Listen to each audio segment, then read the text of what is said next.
The 42nd chapter of the book of Isaiah in the Bible clearly foretells the coming of an Arabian prophet, specifically Prophet Muhammad, peace and blessings be upon him.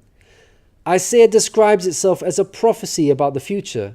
God states that, "The former things have taken place, and new things I declare." God starts the chapter by drawing our attention to a very special person that he will send. He describes this person as my servant, whom I uphold, my chosen one in whom I delight. At least 3 of the names of the Prophet Muhammad are mentioned: servant, chosen one, and in whom I delight. Isaiah is originally written in Hebrew.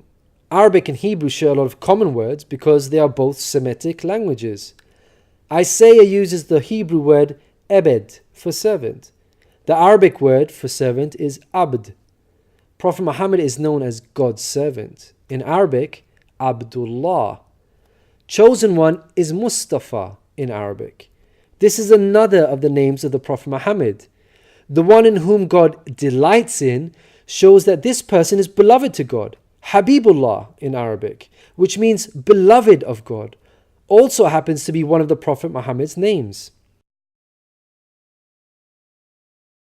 In Isaiah, God also reveals the location of this special person. He states, "Let the wilderness and its towns raise their voices. Let the settlements where Kedar lives rejoice." Out of all the nations on earth that God inspired Isaiah to mention, he chose to highlight Kedar's location, so we should pay special attention. Throughout the Bible, Kedar and his sons are linked to Arabia. For example, the book of Ezekiel tells us that Arabia and all the princes of Kedar were your favorite dealers in lambs, rams, and goats. In these they did business with you.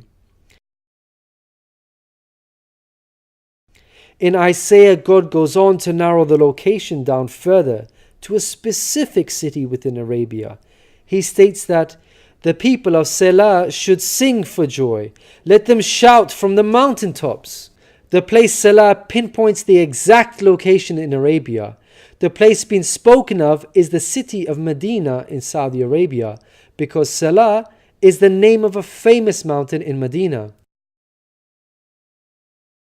Medina was the city of the Prophet Muhammad. An important point worth mentioning is that historically we know there was a presence of various Jewish tribes in Medina before the advent of the Prophet Muhammad. Both Jewish historians and Islamic history records this fact. The question then arises, why were there numerous Jewish tribes within Medina? The answer is that the learned Jews were aware of this prophecy in Isaiah and were anxiously awaiting the coming of a new prophet. Islamic history records the fact that whenever a dispute arose between the Jews and the Arabs in Medina, the Jews used to taunt their pagan Arab neighbors by saying, "When our prophet arrives, we shall obliterate you." The Quran also affirms this. God says, "Is it not a sign to them that the learned men of the children of Israel knew it as true?" In Isaiah, God informs us that the special person will bring something new.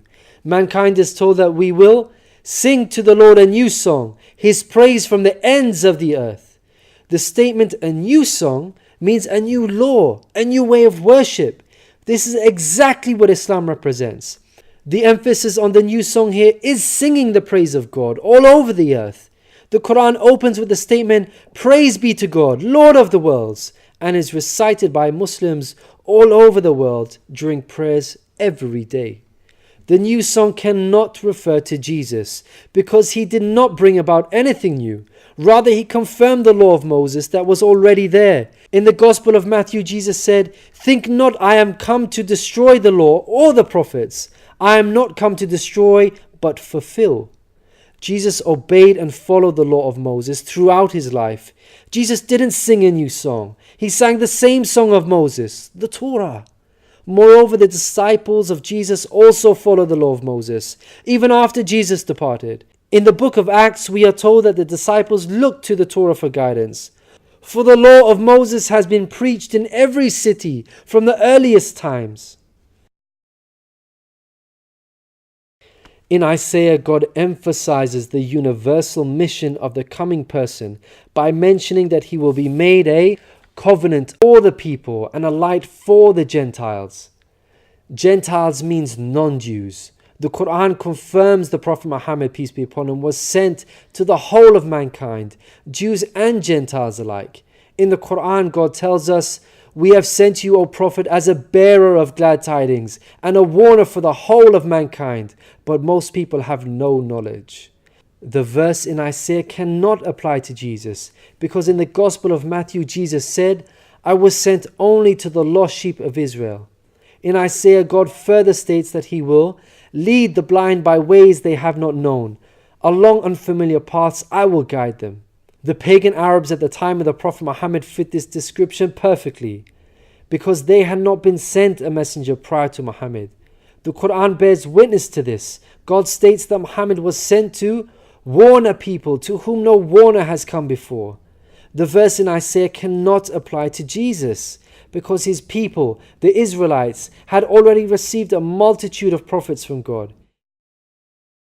In Isaiah, God emphasizes that this special person will be sent to those who trust in idols, who say to images, "You are our gods." The whole of Arabia at the start of Muhammad's prophethood consisted of idol worshippers.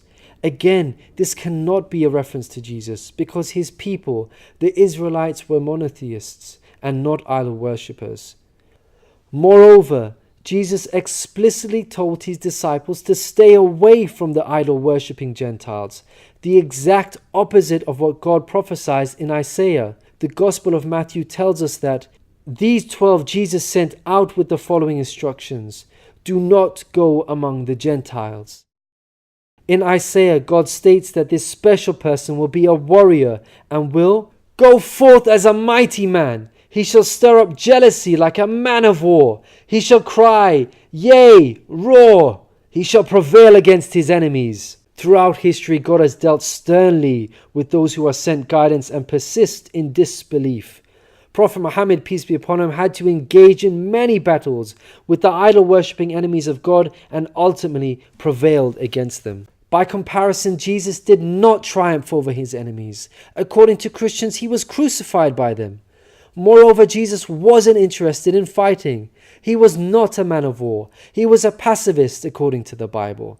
He said such things as, "For all who draw the sword will die by the sword," and "My kingdom is not of this world. If my kingdom were of this world, then would my servants fight."